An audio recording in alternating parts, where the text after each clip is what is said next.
Hey, what's up, everybody? BDL 44 coming at you with another video. All right, so the Lakers in the game on a 26-8 run. Lakers win 116-110 against the Dallas Mavericks in Dallas. Hope everybody in Dallas is doing well because I know the weather across the entire country is nuts right now. So yeah, I know it's a snowstorm down there in Texas. So yeah, stay warm, Texas. But yeah, hopefully with us being hot down the stretch of that game, we were able to put some warmth out there for y'all, man, because we were surely on fire in the fourth quarter. First quarter, Lakers 37-28. Second quarter, Lakers 28-24. Third quarter, Lakers 14, Mavericks 35.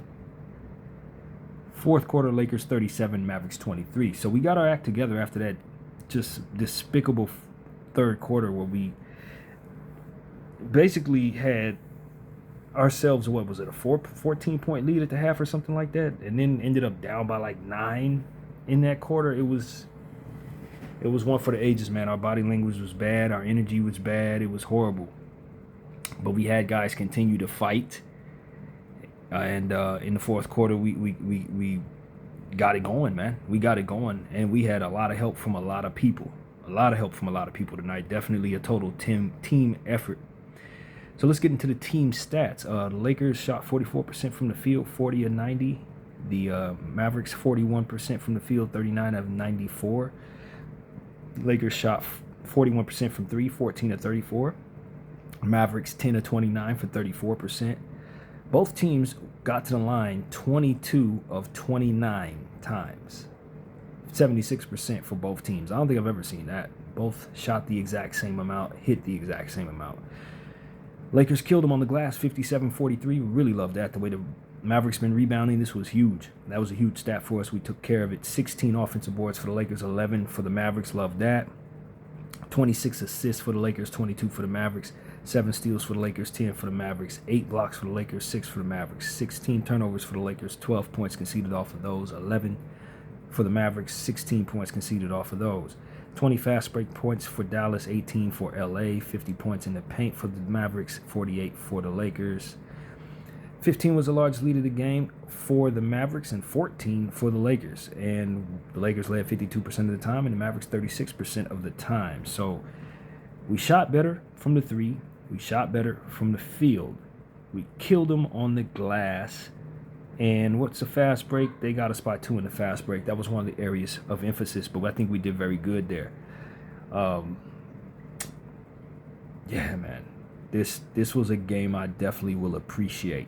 I will appreciate when I look back on this basketball game because I've watched basketball for a long time, and it hasn't been too many games where my team played this lethargic after getting out to a fast start in a big lead, and then come back and roar back into the basketball game and fight through their lethargy, fight through the heavy legs, and go on such a massive and ferocious run that it ended the game as dominantly as we did. You don't really see that type of ebb and flow very often, if ever. So, yeah, let's get into the box score, man. I think you guys are going to be surprised who I give the game ball to. I'm just going to throw that hint out there, rather. Dwight Powell, 24 minutes, 0 points, 0 of 2 from the field, 7 rebounds, 2 assists, 2 steals, 1 block, 3 offensive boards, plus 13 for Dwight Powell. Caleb Martin, 24 minutes, 17 points, 6 of 10 from the field, 3 of 4 from 3, 2 of 2 from the line, 3 rebounds, 1 assist, 1 steal, 2 blocks, plus 14 for Martin. Najee Marshall, 37 minutes, 21 points, 7 of 15 from the field, 0 of 3 from 3, 7 of 10 from the free throw line, 11 rebounds, 2 assists, 3 turnovers, 1 steal, and 4 offensive rebounds, minus 8 for Marshall. Cooper Flagg, 34 minutes, 16 points, 7 of 20 from the field, 1 of 5 from 3, 1 of 2 from the line, 7 rebounds, 6 assists, 2 steals, 2 offensive boards, minus 4 for Cooper Flagg. Max Christie, ex-Laker, 35 minutes, 24 points, 8 of 18 from the field, 4 of 10 from 3, 4 of 4 from the free throw line, 2 rebounds, 3 assists, 1 steal, minus 9. I'm glad that he's getting the minutes that he's getting. I was a little worried about that when he first got traded there, but he's really just having a fantastic continuation to his career, and he's on a nice streak right now. Wish he was still with the Lakers. Daniel Gafford, 16 minutes, 2 points, 0-1 from the field, 2-2 from the free throw line, 2 rebounds, 1 assist, 2 blocks, -5 for Daniel Gafford. P.J. Washington, 26 minutes, 2 points, 1-5 from the field, 0-1 from 3, 3 rebounds, 1 assist, 1 steal, 1 block, 1 offensive board, -9. Very bad game for P.J. Very happy about that. Jeremiah Robinson-Earl, 3 minutes, 1 rebound, 1 turnover, -4. Klay Thompson, 14 minutes, 6 points, 2 of 5 from both the 3 and field, 0 of 2 from the line, 3 rebounds, 1 assist, 2 steals, 3 turnovers, 1 offensive board, +5 for Klay. Brandon Williams, he was a monster. He was a monster, man. I'm glad we won this game, but he had a lot to say about what happened down there. 23 minutes, 20 points, 8 of 17 from the field, 0-1 from 3, 4 of 5 from the free throw line, 4 rebounds, 4 assists, 2 turnovers, -24. How was he a -24 playing that well? That stat is useless. It's useless. There's no way he was a -24. I'm having a hard time believing he had by far the worst plus-minus when he was literally, for a good portion of this game, their very best player. Take it from me. He was good. Forget that plus-minus. Ryan Nembhard, 4 minutes, 2 points, 0-1 from the field, 2 of 2 from the free throw line, 2 assists, 1 turnover, +1. Yeah, man, they put up a valiant fight, but they're severely undermanned without AD and without Kyrie, and the roster is not that great to begin with. So I thought we took advantage of just a talent deficiency, if I'm being honest. Got to give credit to guys like Caleb Martin, who shot very well, and Najee Marshall, who played hard, double-double there. Max Christie, obviously shooting well, playing good, and Brandon Williams, of course, speeding past us. But they're just at a talent deficiency at this point, and it is what it is. So let's get into the Los Angeles Lakers. LeBron James, 37 minutes, 17 points, 8 of 16 from the field, 1 of 3 from 3, 8 rebounds, 5 assists, 1 steal, 1 turnover, 1 block, 2 offensive boards, -8. Did I say the steal? He had 1 steal, 1 block, 2 offensive boards, -8. LeBron James had almost a mirrored game from the last one. Real slow start. Seemed like he had heavy legs and a distant mind, but as the game progressed, he found his way through it. He was able to contribute massively to the comeback, and by the end of the game, he was into it. He looked like himself. But to me, a good portion of why we were struggling as bad as we were is because he was so despondent and so slow to react to things. So I would say that he's not all with us right now, but that he's playing so well through that is admirable. I think this was a okay LeBron game, but you would say it was a way above average display for somebody who seemed to not really have it. You know what I mean? He didn't really have it tonight. And it was costing us early. It really was costing us early. I thought he looked bad in the third quarter, but in the fourth quarter, he made just enough plays early in the fourth quarter to really get himself going. And by the end, he was all over the place doing all the stuff that he needed to do. So ultimately, I say it was a fair game from LeBron. He really helped us win, but he also was a big part of the problem for why we ended up down by 14, in my opinion. Jake LaRavia, 30 minutes, 13 points, 4 of 8 from the field, 2 of 6 from 3, 3 of 4 from the free throw line, 6 rebounds, 4 turnovers, 1 assist, 1 block, 1 offensive board, +12. Good Jake LaRavia game, nothing amazing.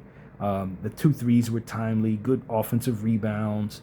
The 4 turnovers could have been better, of course, but I thought he did what he needed to do to contribute. And so I'd say this is a fair game for him. D.A., 24 minutes, 9 points, 4 of 16 from the field, 1 of 2 from the free throw line, 11 rebounds, 1 turnover, 1 block, 5 offensive boards, -12. As I was telling y'all at halftime, he was having an awful game. The stats actually gave him more love than he deserved.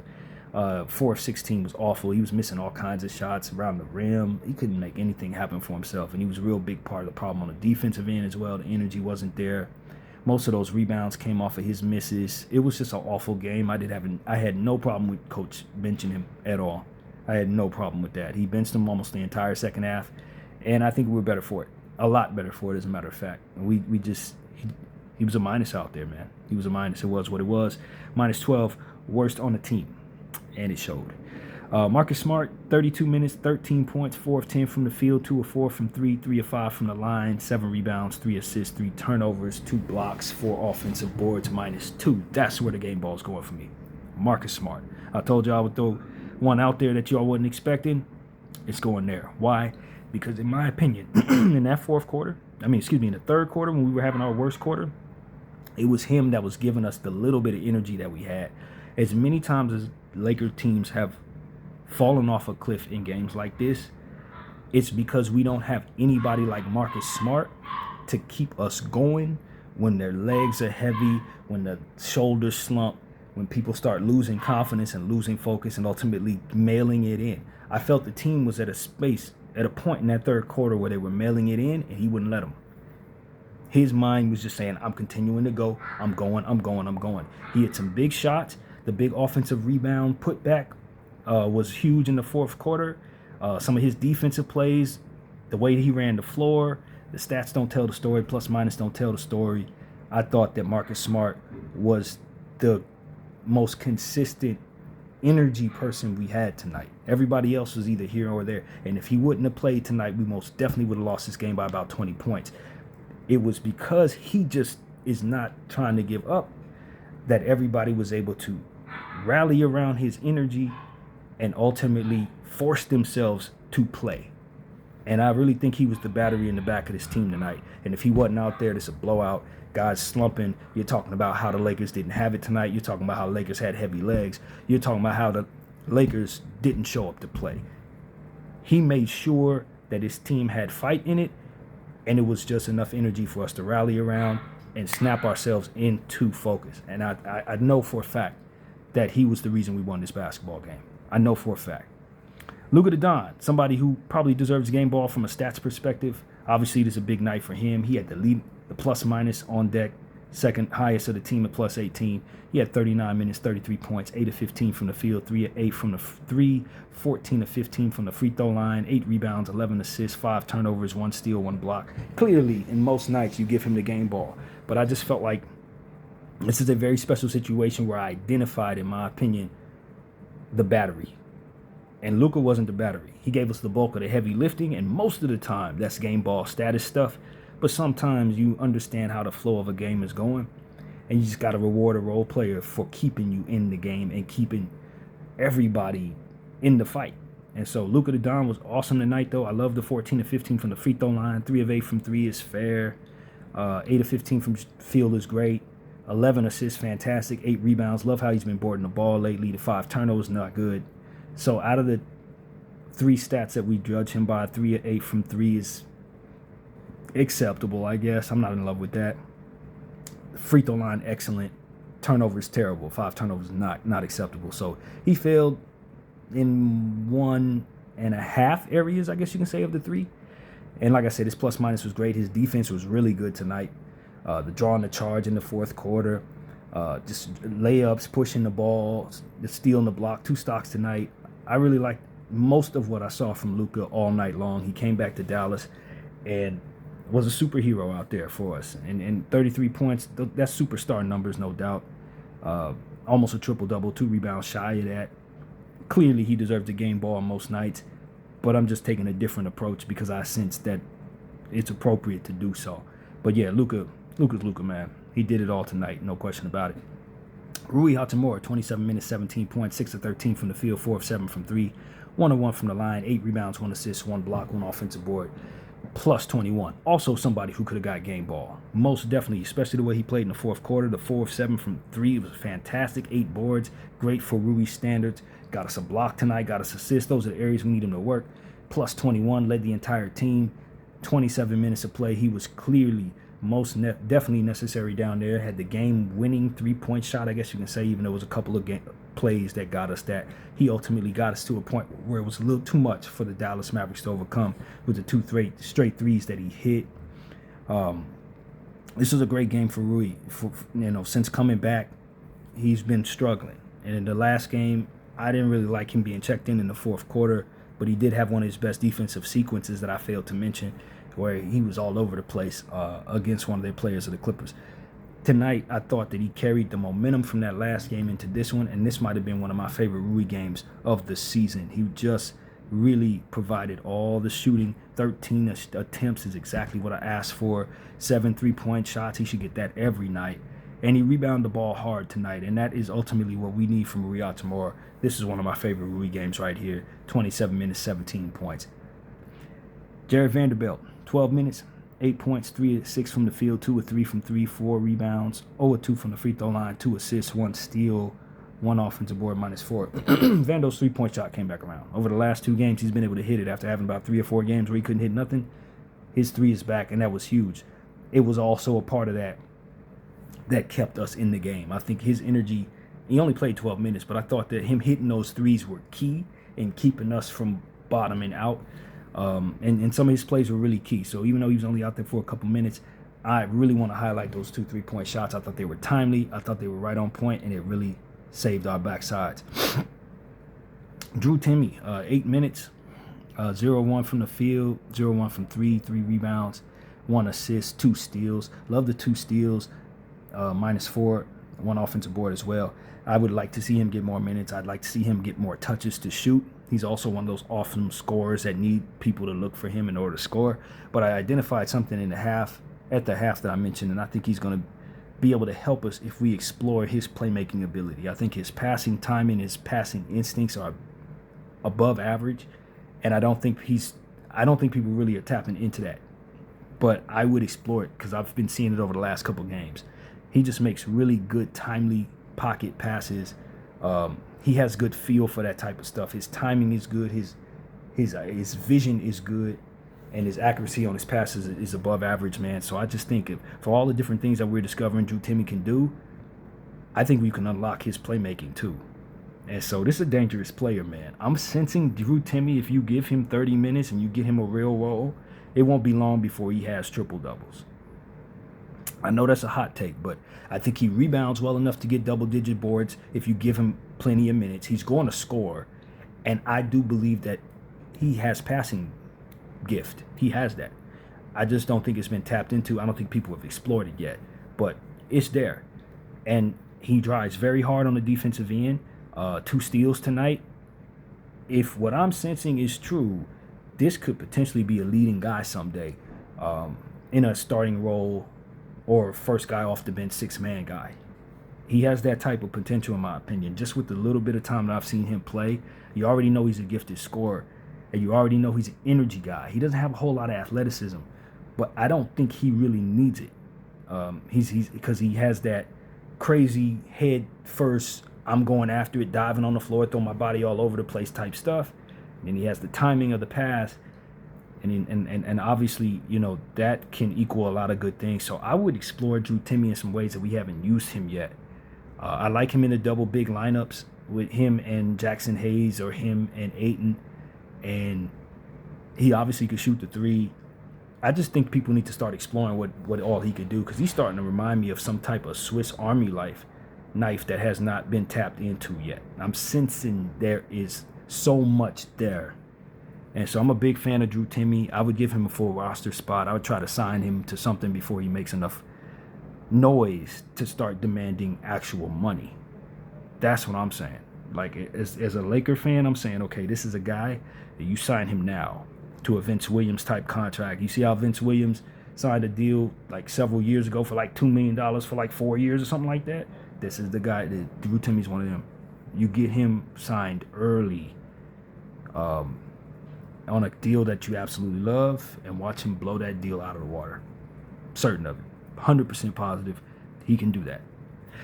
Jackson Hayes, 15 minutes, 6 points, 3 of 3 from the field, 1 rebound, 1 assist, 1 block, +1. Jackson Hayes had a really nice night. I thought we looked better with him on the floor than Ayton for like the 3rd night in a row. It just is what it is. He's playing his role well, and this is his best year as a Laker so far, man. It really is his best year as a Laker. I didn't really want to re-sign him in the offseason. I said a lot about that when we signed him, but he has not made us feel bad about having him out there this year. He hasn't. He's just been good. He meshes well with Luka. He catches all the lobs. His energy is infectious on the defensive end this year. He seems quicker this year. He seems faster. He's developing well into a really nice backup center for us.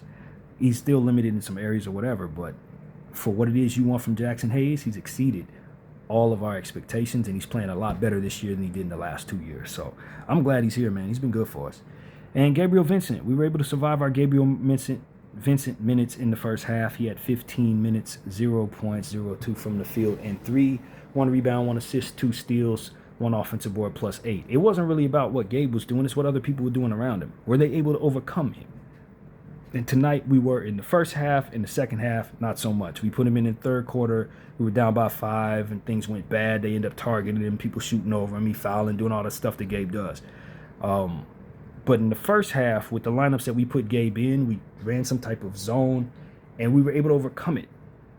We were able to be a plus with him on the floor. So give credit to the 4 players who were on the floor with him for finding ways of not allowing him to drag them down.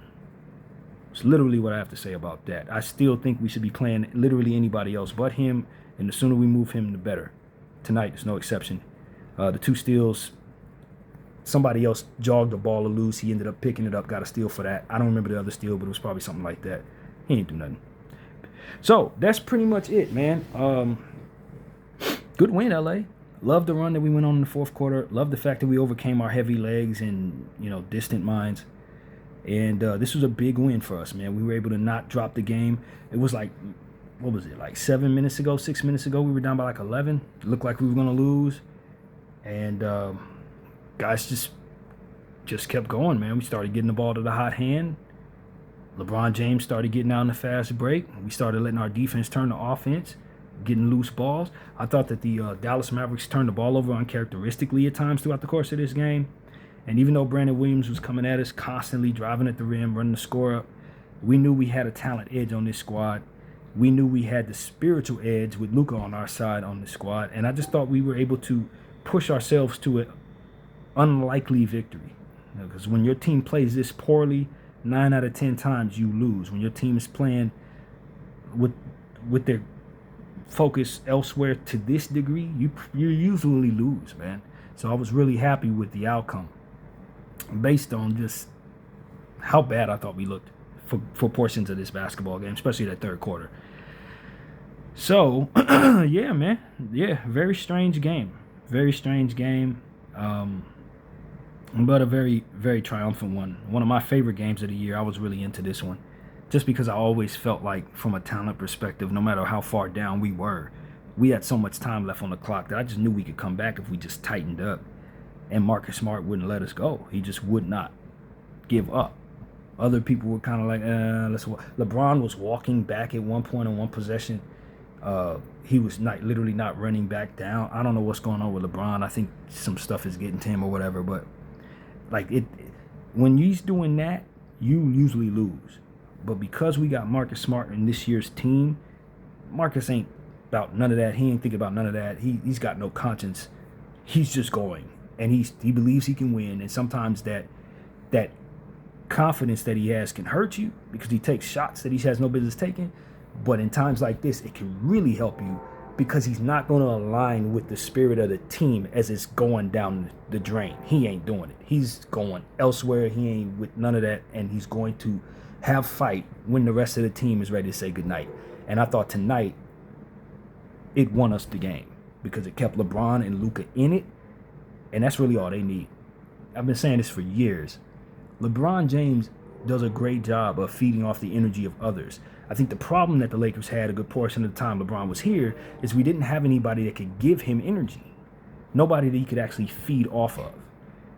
From a mental and spiritual perspective, so to speak. Somebody who could do exactly what Marcus did tonight. Lead as it pertains to this is the DNA of the team, not what y'all on. When he has somebody like that on his team, he can snap out of funks. He can make enough good plays to get him out of that despondent mindset. But you got to have that person down there that can lead him. And when they lead him from an energy perspective and a focus perspective and a fight perspective, he will follow them and then he will exceed all of that. And when you have Luka on your team while that's going on, Luka just do whatever Luka does, and it's enough to get you a victory in a game like this. And that was the energy of the game tonight, man. I thought it was very unique.